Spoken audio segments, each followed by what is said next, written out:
ये देखिए, पहली बार भारत में किसी प्रधानमंत्री जी ने सोचा कि भारत को विकास में आगे लेकर जाएं, अर्थव्यवस्था के ऊपर फोकस करते हुए।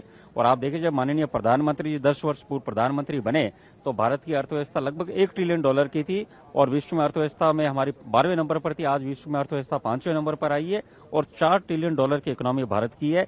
वो माननीय प्रधानमंत्री जी के प्रयासों से कि निवेश बढ़े भारत में विदेशी आए। आप देखिए, अनेक कंपनियां जो अनेक देशों में थी वो भारत में अपना इन्वेस्टमेंट कर रही है। उसी का हमारा लक्ष्य लेते माननीय मुख्यमंत्री जी ने कि हम राजस्थान में ज्यादा से ज्यादा निवेश करें, ताकि उससे हमारा औद्योगिक विकास तो हुई साथ में विकास से जो टैक्स कलेक्शन होगा वो भी हम विकास में उपयोग कर पाएंगे और साथ में परोक्ष और अपरोक्ष हमारे युवाओं को रोजगार मिलेगा। सुमित जी, एक मन में एक बड़ा ख्याल आता है, मैं सवाल भी कर सकता हूं क्योंकि मैंने पिछले तमाम इस तरह कार्यक्रम कवरेज की है। एक बड़ी बात जो देखने को मिली कि एमओयू तो बहुत बड़ी संख्या में साइन हो जाते हैं, लेकिन जमीनी धरातल पर उतरने का परसेंटेज बेहद कम है। क्या इस बार ये तस्वीर नहीं देखने को मिलेगी?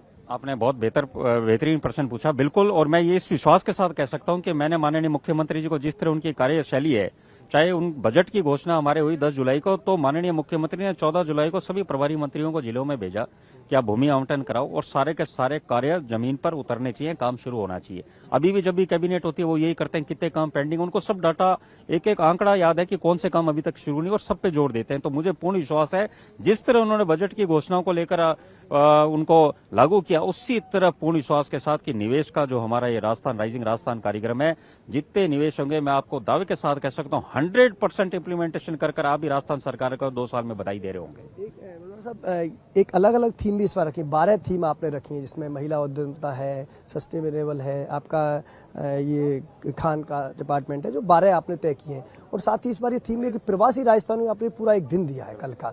उसके पीछे पर्पज यही है क्योंकि जब हम सीएम के साथ कवरेज जाते हैं वो कहते हैं कि आप अपनी जड़ों से मत कटिए, आप दुनिया में कहीं जाओ लेकिन यहाँ भी अपना व्यापार रखिए। तो क्या इसका असर देखने को मिलेगा? बिल्कुल असर दिखेगा, क्यों नहीं दिखेगा। हमारे प्रवासी राजस्थानी है जो उद्यमी है, उन्होंने न सिर्फ भारत में बल्कि दुनिया में अपनी छाप छोड़ी है और उनका मन राजस्थान में निवेश का करता है। पर कहीं ना कहीं हमारी सरकारों द्वारा कहीं ना कहीं प्रोत्साहन को लेकर कमी रही। पहली बार वो देख रहे हैं कि किस तरह पल पावड़े बिछाकर उनका स्वागत किया जा रहा है और उनको लग रहा है कि वन डोर पर उनके सारे काम होने का जो राजस्थान सरकार का प्रयास है वो जरूर लागू होकर और राजस्थान को विकास में आगे लेकर जाएगा। और उन राजस्थान प्रवासियों के माध्यम से जिन्होंने भारत का सिर ऊंचा किया और राजस्थान को भी गौरवान्वित करेंगे। आपने पूरे प्रयास भी किए हैं सुमित जी, कैसे राजस्थानी संस्कृति, कला, खान पान निवेशकों को दें हम?